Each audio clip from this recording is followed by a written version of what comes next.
In this video, we're going to be looking at a few players that are having bounce back seasons this year. These are players who last season, or for the past couple of seasons, haven't really played their best, but have turned it around this season. And the first player I want to talk about is an obvious one. But if we're talking about bounce back players, I can't not mention him, and that is Erik Karlsson of the San Jose Sharks. As a member of the Ottawa Senators, we all know that Erik Karlsson was a beast, with multiple 60 to 70 point seasons, an 80 point season, and 2 Norris trophies. But since being traded to the Sharks, his play looked to be going downhill. 45 points, 40 points, 22 points, 35 points. Not only was his point production falling, but he also couldn't stay healthy, missing roughly 30-ish games each season since joining the Sharks. But so far this season, Erik Karlsson has drastically turned it around. In 44 games, Erik Karlsson has 13 goals and 43 assists for 56 points.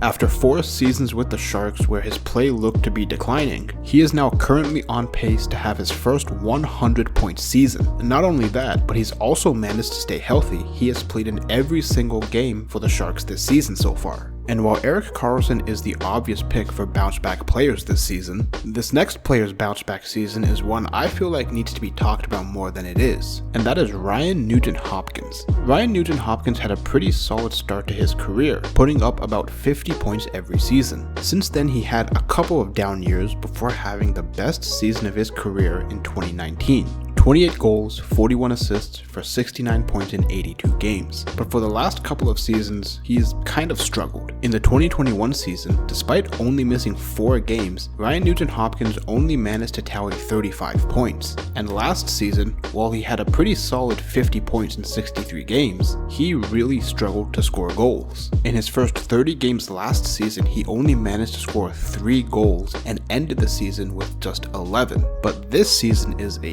different story. In 45 games, Nugent-Hopkins has scored 21 goals to go with 32 assists for 53 points. Not only has goal scoring not been an issue for him this season like it was last season, but he is also putting up points at a pace never before seen in his career. And it might be due to where the Oilers are in the standings why people aren't talking about the season that Nugent-Hopkins is having as much as they should be. The third bounce back player I want to talk about in this video is Jimmy Vesey. Jimmy Vesey has had a rough couple of seasons. In 2020 with the Buffalo Sabres, he only put up 20 points in 64 games, and he followed that up in 2021 with an even worse performance, just a measly 10 points in 50 games, as a member of the Leafs and the Canucks. And last season wasn't all that much better. With the New Jersey Devils, he had 15 points in 68 games, 3 really poor seasons in a row. But this season has been kind of different. In 42 games this season with the New York Rangers, Jimmy Vesey has already matched his point total from the previous season, and is on pace to put up about 30 points on the year, something he hasn't accomplished since his career-high 35-point season in 2019. And while this bounce-back season might not be as exciting as the other ones we've talked about in this video, he has shown himself to be a pretty solid depth piece on this New York Rangers team. And this bounce-back season that he's having has earned him a 2-year contract extension as well. The next player I want to talk about in this video is Alexandar Georgiev.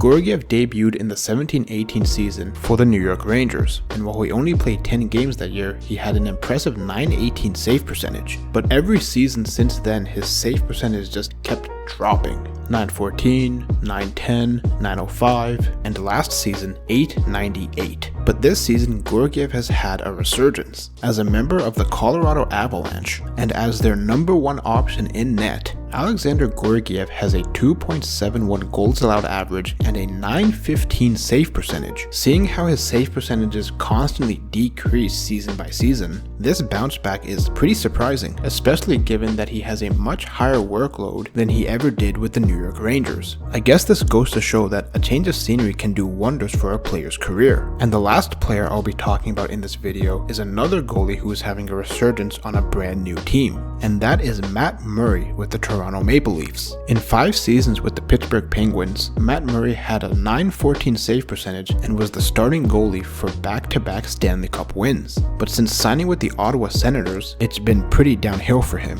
Through the 2021 and 2022 seasons, Matt Murray played a total of 47 games for the Ottawa Senators, and in both of those seasons, he had an .893 and a .906 save percentage respectively. Matt Murray could not stay healthy, and when he did play, he was not the same guy he was in Pittsburgh. And this season, after a poor debut with the Leafs and immediately getting injured afterwards, it looked to be more of the same. But in his 18 games with the Leafs this season, he has a 2.56 goals allowed average and a .917 save percentage, and has helped the Leafs find stable goaltending after letting Jack Campbell walk in free agency. Given his previous 3 seasons before this year, there were definitely a lot of questions when the Leafs decided to trade for him in the offseason. So far, that trade has worked out both for the Leafs and for Matt Murray. And that is going to do it for this video. If you enjoyed it, leave it a like and subscribe to the channel. We're closing in on 200 subscribers, which is insane considering we hit 100 about 3 weeks ago. The support on the channel has been amazing. Thank you all so much for that,